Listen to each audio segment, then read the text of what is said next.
Hey everyone, welcome to the M&R show. I'm Ron. And I'm Malcolm. Hey, how y'all doing, everyone? I know we're here on this lovely weekday. Malcolm, anything to say to the people? Hey man, this has been a long week, but hey, this is the first week of school for a lot of folks. This is my first time Yeah, graduating, so it feels weird now not being in school now. So it feels good, feels great. It's great. facts. Congrats on the graduation again. Definitely. Thank you. You're next, man. You're next. Facts. So Well, hey, yeah. Well, okay, so we're gonna be moving on to two NBA topics today. I know a lot of people have been wanting more NBA stuff, so here goes your own episode, just NBA. So we're gonna start off with: Are the Clippers flying under the radar this year, Malcolm? man, we talked about this earlier in the season, and Yeah, yes, the Clippers are flying on the radar. I feel like everybody threw them off after their mishap last year against Denver Nuggets. But you look at this year, like this team defensively has been very good in this winning streak that they've been having. Their offense has been playing a lot better, even though there's some times that it's stagnant.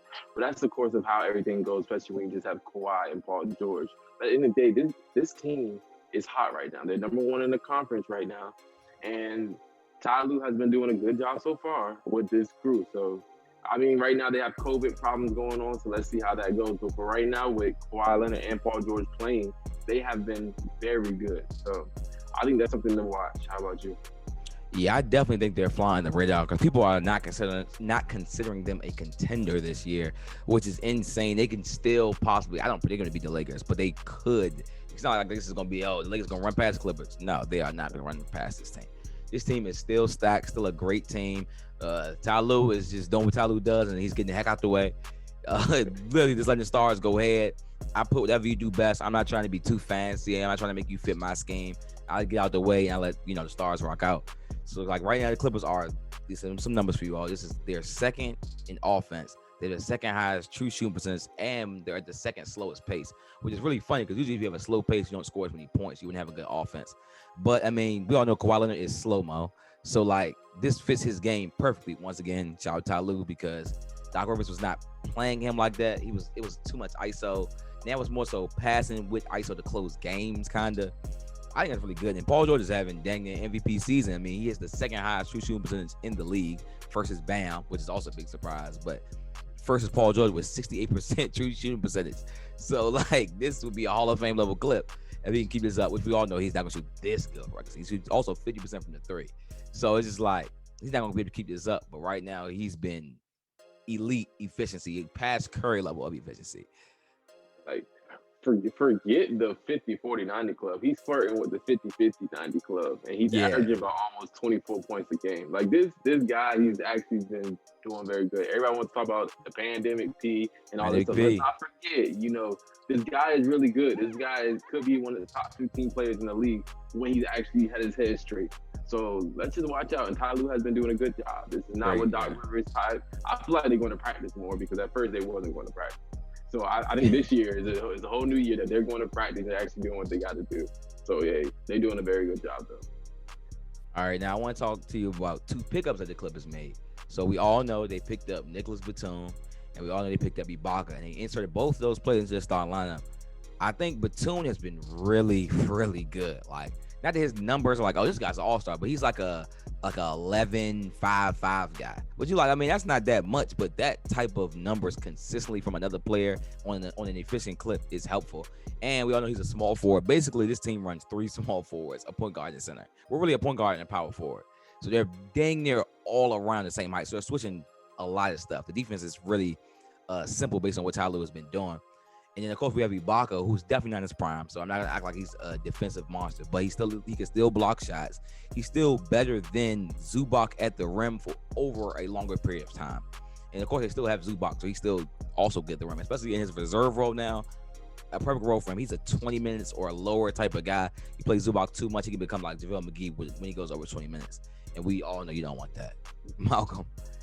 I mean, yes, Serge Ibaka was a very good pickup. I thought that he was going to be on the bench, but starting him is actually unlocked them defensively. They can do a lot more switches. I mean, Zubac was a very good defender, but you have, I think that Serge Ibaka can really hold on the perimeter a lot longer than a guy like Zubac.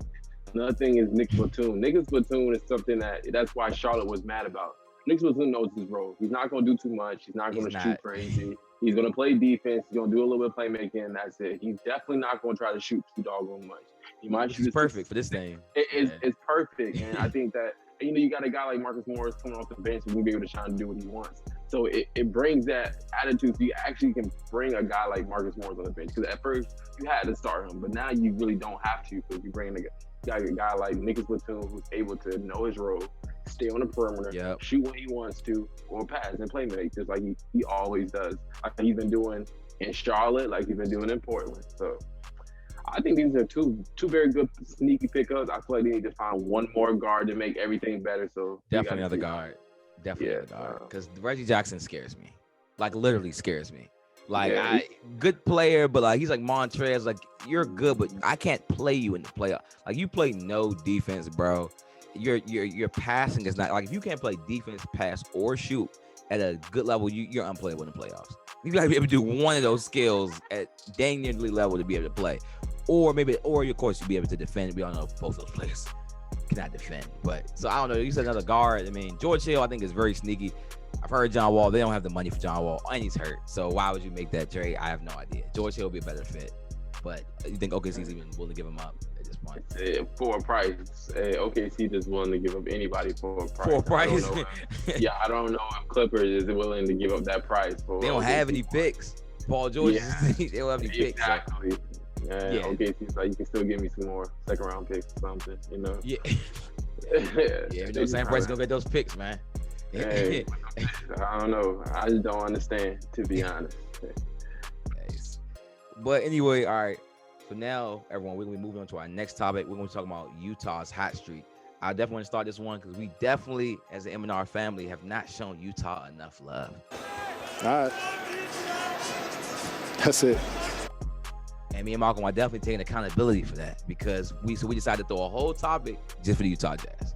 So right now the Jazz are on a 8-game win streak, which me and Malcolm figured out right before the show, which was surprising, because the fact that the Jazz on an 8-game win streak is just surprising even for anybody.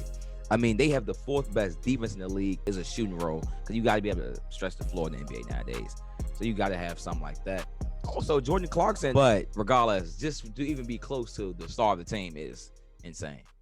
Malcolm? Nah, it's really insane, because the Jazz are really the hottest team. Right? The 4th point differential defense, and he does it so effectively, it impacts the whole system for the Utah Jazz. When you put Rudy Gobert in, they're automatically one of the top 5 best defensive teams in the league. And when you take them off, it's a totally different ball game. Yeah. But the sneaky pickup that they was able to bring in is Derek Favors. Now, Derek Favors has helped them out a lot, because they always needed a backup big, and now that Rudy Gobert can be able to rest sometimes, you can bring it up Derek Favors. He can actually be able to hold his own, which is something that Utah really needed. That was another question that they had, was the backup center problem. But this team is very good. Donovan Mitchell has been averaging 27 points a game. He's been going great. Now this little draft class that they had with Donovan Mitchell, they paid him, and them boys, it's been very good so far. It's been very good. And Donovan Mitchell, ever since he's gotten into the league, has been very good for Utah Jazz. So Mike Conley has really surprised me, because after last season, I was like, oh, Conley's out of his prime. He's done. Because he looked terrible last season. But they claim he was injured, which, I mean, I do get an injury, but like, it was. And in the bubble, he played a lot better in the bubble. He did get better in the bubble, though. He did get better. So you ask him questions, so you like, is it really something true or not? And this season's proven that, Mike Conley. We all know Mike Conley can pass the ball. He's a great passer. We all know he was a great defender in the grit and grind era. He still can shoot the 3. So, I mean, and then Quinn Snyder, we know, I call him baby Brad Stevens to Malcolm. I just feel like that's literally like Brad Stevens' son, because they literally it's like I'm watching the same coach based on the game plan, the way they run the pick and roll from the baseline, defensive scheme, literally the same coach. Like, you would think they literally coach like he's under his wing or something. But they probably know each other. I mean, they probably friends. I mean, come from both College Street, so I mean, it makes sense. But literally, I love what they're doing in Utah right now. Oh no, I love it. I've loved the pick Quinn Snyder pickup. Even though when people couldn't really see anything, I seen a system that was good. And to be honest, you're right. Quinn Snyder is low key Brad Stevens 2.0. Like they literally has a system in place, and whoever comes in, they don't have to abide by the system. Period. It's gonna be a good defensive system, and it's gonna be a system that helps them win games. Doesn't matter who's on the court. That's what I Yep. like about Utah. That's why they're so respected. And, you know, they're finally doing good right now. And Mike Conley is going to be the dark horse. So if you continue with this production, you never know what Utah could do, especially with their defense. Never know. Yeah, my last thing, I just want to know because Utah right now is a top 3 seed in the West, so they're gonna play a team like a Suns team, and I'm like, dang, the way the West is, you could be a 3 seed, but you play a 6 seed, and they might be better than you, or they might be just as good as you. So it's like, dang, like somehow this team can have just good records. I just hope they can keep this up throughout the playoffs. Because a team like the Suns, who's like a team that's around their range of who they'd be playing, as a team like the Suns, they can give them a run for their money though with DeAndre Ayton and CP3 and Book and Mikal Bridges playing good. So this is gonna be an interesting playoffs in the West and the East too. But the West, the way like I said, like the 3 through 8, dang near are around the same level of teams. Even Dallas, like you play Dallas in the first round, you're like, dang, I gotta play Luka. If KP's gonna be healthy, this is not the same team as without Porzingis.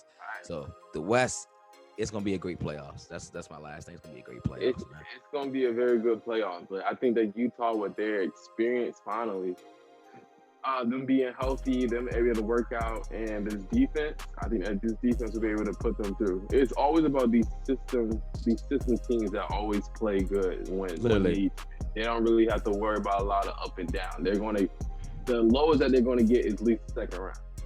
So yeah. Never know. So hey, there goes our Utah talk for the day. Shout out to Utah Jazz. Let's keep that win streak going on.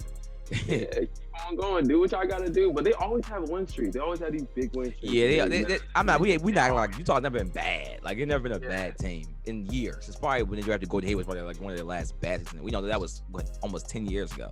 So since then they've been consistently at least average to good. So that's good ownership as well. That's also good ownership. Shout out to the owner. I mean, it always comes down to that at the end of the day, owner, GM, coach, players. Literally, your system is everything. Any last thing to say, Malcolm? Nah, I don't have anything to say.